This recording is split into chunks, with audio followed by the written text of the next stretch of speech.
ಈ ಆಪರೇಷನ್ ಕಮಲ ನಡೀತಾ ಇದೆ ಅನ್ನುವಂಥ ಸುದ್ದಿ ಬಲವಾಗಿ ಹಬ್ಬಿರುವಂಥ ಸಂದರ್ಭದಲ್ಲೇ ಶಾಸಕರು ಎಲ್ಲೆಲ್ಲಿದ್ದಾರೆ, ಯಾರ್ಯಾರು ಮಿಸ್ ಆಗಿದ್ದಾರೆ, ಅದೆಲ್ಲದರ ಬಗ್ಗೆ ಈಗಾಗಲೇ ನಾಯಕರುಗಳು ಹುಡುಕಾಟವನ್ನು ಆರಂಭ ಮಾಡಿರುವಂಥದ್ದು.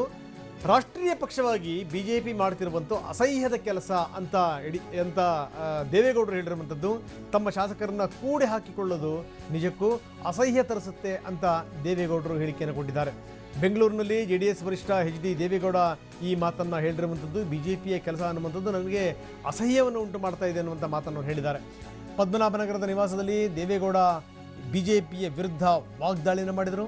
ಯಡಿಯೂರಪ್ಪನವರಿಗೆ ಮುಖ್ಯಮಂತ್ರಿ ಆಗ್ತೀನಿ ಅನ್ನುವಂಥ ಭ್ರಮೆ ಇದೆ, ಸರ್ಕಾರವನ್ನು ನಾವೇ ಮಾಡ್ತೀವಿ ಅನ್ನುವಂಥ ಭ್ರಮೆ ಇದೆ, ಆದರೆ ಏನೂ ಮಾಡೋಕ್ಕಾಗಲ್ಲ ನಮ್ಮ ಸರ್ಕಾರವನ್ನು.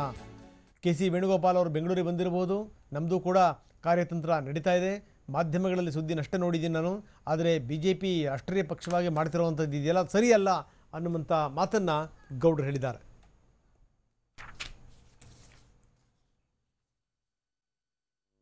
ಭ್ರಮೆ ನಿಮಗೆ ಅಷ್ಟೇ, ನಿಮಗೂ ಭ್ರಮೆ, ಯಡಿಯೂರಪ್ಪನವ್ರಿಗೂ ಭ್ರಮೆ.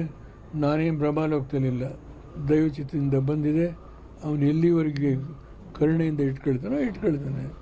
ದುಡ್ಡು 60 ಕೋಟಿ 70 ಕೋಟಿ 50 ಕೋಟಿ ಇದೆಲ್ಲ ಅಸಹ್ಯ, ಯಾರಿಗೂ ಮರ್ಯಾದೆ ತರೋದಿಲ್ಲ. ಇದು ಒಂದು ರಾಷ್ಟ್ರೀಯ ಪಕ್ಷವಾಗಿ 100 ಜನ ಹಿಡ್ಕೊಂಡೋಗಿ ಕೂಡಾಕತ್ತೀವಿ ಅಂದರೆ ಮರ್ಯಾದೆ ಇದೆಯೇನ್ರಿ?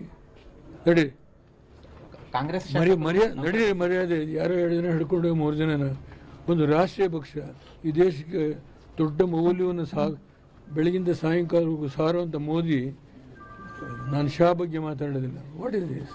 ಭ್ರಮೆ ನಿಮಗೆ.